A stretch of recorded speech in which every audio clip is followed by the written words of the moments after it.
एक 40 years male patient हैं। इनका एक्सरे है, इनके गर्दन में प्रॉब्लम है।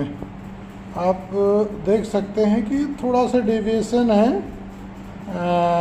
जो कर्वेचर होता है। और मैं इनका क्रीज दिखा रहा हूँ।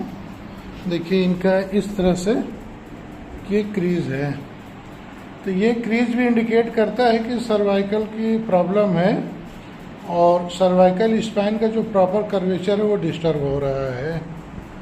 तो हमें इसको मेंटेन करने के लिए कायरोप्रैक्टिक का भी हम इसको एडजस्टमेंट करेंगे और फिर देखते हैं कि कितना रिजल्ट आता है।